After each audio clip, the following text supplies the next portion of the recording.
ಕಟೀಲು ಶ್ರೀ ದುರ್ಗ ಪರಮೇಶ್ವರಿ ದೇವಸ್ಥಾನದಲ್ಲಿ ವಿಜಯದಶಮಿಯೊಂದಿಗೆ ನವರಾತ್ರಿ ಉತ್ಸವ ಸಂಪನ್ನಗೊಂಡಿದೆ. ಉತ್ಸವದ 3ನೇ ದಿನ ಕಟೀಲು ಹುಲಿವೇಷ ಮೆರವಣಿಗೆ, ಲಲಿತ ಪಂಚಮಿ ದಿನ ಕೊಡೆತ್ತೂರು ನವರಾತ್ರಿ ಹುಲಿವೇಷ ಮೆರವಣಿಗೆ ಮತ್ತು ಮೂಲ ನಕ್ಷತ್ರದ ದಿನ ಎಕ್ಕಾರು ಹುಲಿವೇಷ ಮೆರವಣಿಗೆ ನಡೆದಿದೆ.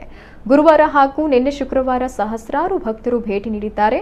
ಮಹಾನವಮಿಯಂದು ಶ್ರೀದೇವಿಗೆ ಬಂಗಾರ, ಮಲ್ಲಿಗೆ, ಬೆಳ್ಳಿ ಹೀಗೆ ನಾನಾ ಬಗೆಯ 700ಕ್ಕೂ ಹೆಚ್ಚು ಆರತಿಗಳಿಂದ 2.25 ಗಂಟೆಗಳ ಕಾಲ ಮಹಾರಂಗ ಪೂಜೆ ನಡೆದಿದೆ. ಭಕ್ತರಿಗೆ ಭೋಜನ ಪ್ರಸಾದದೊಂದಿಗೆ ಕಡುಬು ಪ್ರಸಾದ ನೀಡಲಾಗಿದೆ. ಸುಮಾರು 3 ಕ್ವಿಂಟಾಲ್ ಅಕ್ಕಿ, 1 ಕ್ವಿಂಟಾಲ್ ಉದ್ದಿನ ಬೇಳೆಯನ್ನ ಮುಂಚಿನ ದಿನ ದೋಣಿಯೊಂದರಲ್ಲಿ ಹಿಟ್ಟು ಹಾಕಿ ಮರುದಿನ ಕಡುಬು ಮಾಡಿ ಭಕ್ತರಿಗೆ ಹಂಚೋದು ಇಲ್ಲಿನ ವಿಶೇಷ.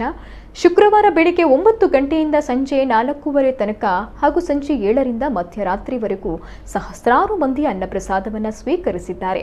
ಮಹಾನವಮಿ ವಿಜಯದಶಮಿಗಳಂದು 2,000 ವಾಹನಗಳಿಗೆ ಪೂಜೆ ನಡೆದಿದೆ. 150ಕ್ಕೂ ಹೆಚ್ಚು ಮಕ್ಕಳಿಗೆ ದೇವಿಯ ಎದುರು ಅಕ್ಷರಾಭ್ಯಾಸ ಮಾಡಲಾಗಿದೆ.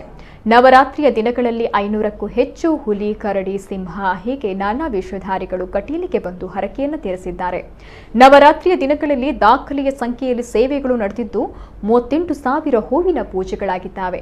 260 ಮಂದಿಗೆ ಮಕ್ಕಳಿಗೆ ಅನ್ನಪ್ರಾಶನ ಸೇವೆ ಮಾಡಲಾಗಿದೆ.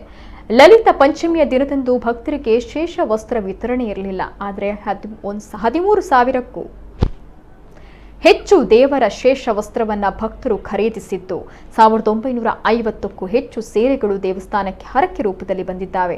ಉತ್ಸವದ ದಿನ ಸಾವಿರಾರು ಭಕ್ತರು ದೇವಳಕ್ಕೆ ಭೇಟಿ ನೀಡಿದ್ದು ಅನ್ನಪ್ರಸಾದ ಸ್ವೀಕರಿಸಿದ್ದಾರೆ.